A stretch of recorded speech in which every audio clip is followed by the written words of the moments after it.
Machine अमूर Kashmir Gilgit व बल्चिस्तान चौधरी कमरमान कायरा ने 1.5 अरब रुपए के मेगा प्रोजेक्ट बागोडा ता मिर्जा तार मलवाना सड़क की तमीर का शानदार इफ्तिताह अपने दस्ते मुबारक से फीता काट कर दिया।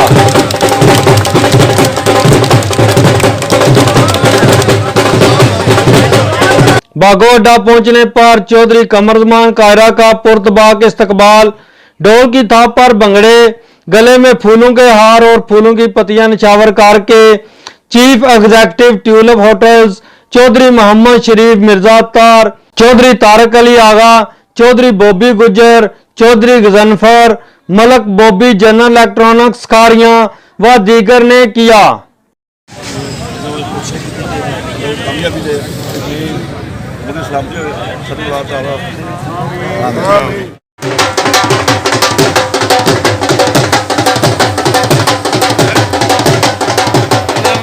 और बागोडा से मौजूद मेहमानों को गाड़ियों की रैली के साथ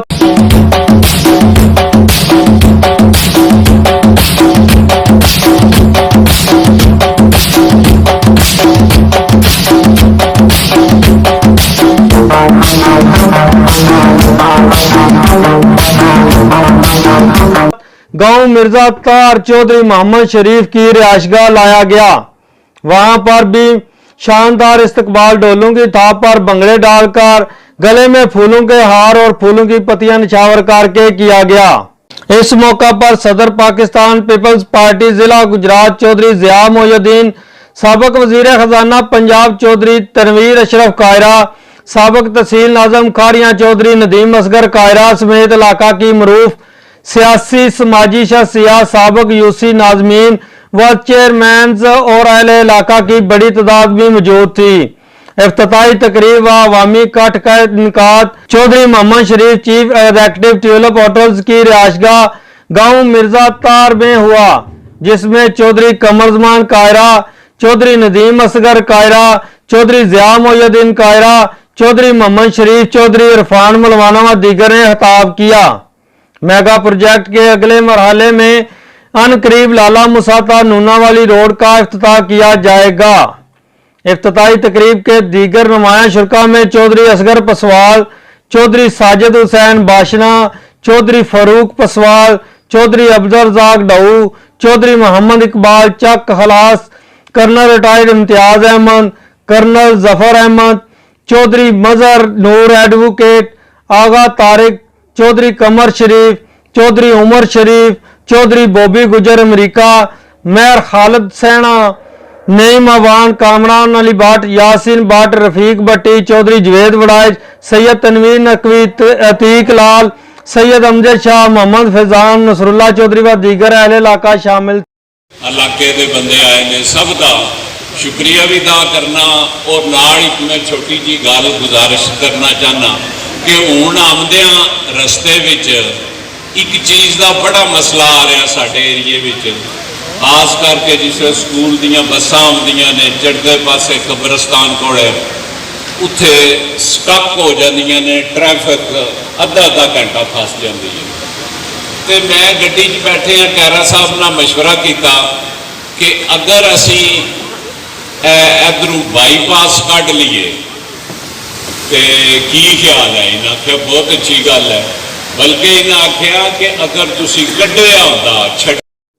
हमने तो उन्हें सिर्फ ये बात कही है कि इलेक्शन अपने वक्त पे होंगे, फेयर एंड फ्री इलेक्शन के इनेकाद के लिए वो जो भी तजवीज़ देना चाहें, जिस फोरम पे चाहें, हम उनके साथ बैठ के बात करने को तैयार हैं। पहले जो फोरम्स थे उन पे भी उनको बुलाया गया है। अब अगर वो इलेक्शन कमीशन के साथ भी नहीं बैठते, वो हुकूमत की जमातों के साथ भी नहीं बैठते, वो किसी इदारे के साथ भी, तो फिर क्या किया जाए?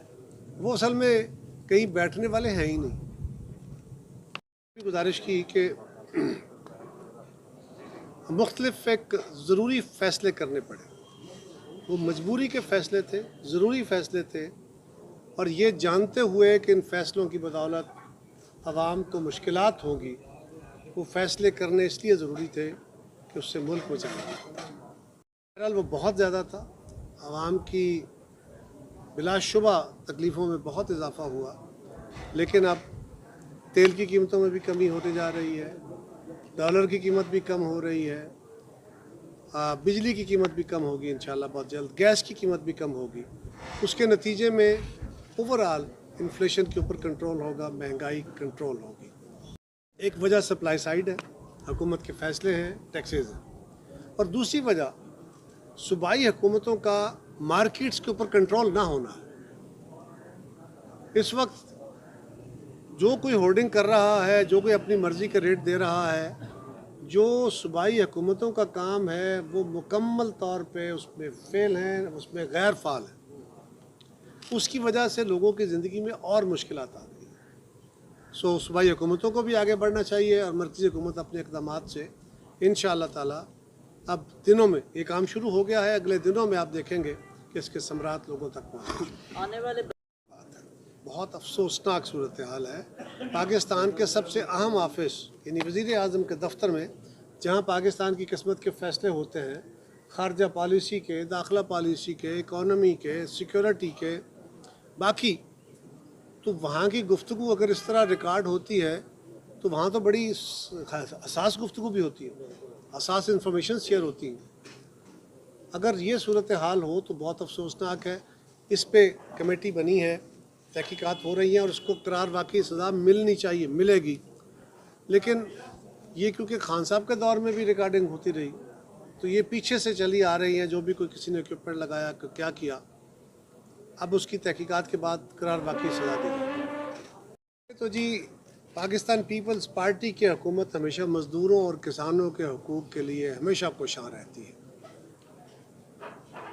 हमारे दौर में जब हम 2008 में आए थे, उस वक्त भी किसान सरापा एहतजाज था और हमने किसान को फसलों की कीमतें दी, हमने गैस के ऊपर सब्सिडी दी, यानी फर्टिलाइज़र के ऊपर सब्सिडी दी, हमने ट्रैक्टर फ्री किए, हमने टैक्सेस में कमी करके किसान को सहूलत दी। और पाकिस्तान जो 2008 में गंदम इंपोर्ट कर रहा था, 2009 में खुद कफील हुआ और 2010 में एक्सपोर्ट कर रहा था। आज फिर हम 30 लाख टन गंदम इंपोर्ट कर रहे हैं। सियासी नुकसान करके मुल्क का फ़ायदा किया गया। अब सूरत हाल बेहतर होनी शुरू हुई है। यकीनन पिछले महीने जो बिजली के बिलों में फ्यूल एडजस्टमेंट चार्जेस के नाम पे जो इजाफा किया गया है, वो 2 महीने पहले जो आलमी मंडी में तेल की कीमतें अचानक चढ़ गई थी, तेल के ज़रिए जो बिजली पैदा होती है उसका इफ़ेक्ट उसी महीने में नहीं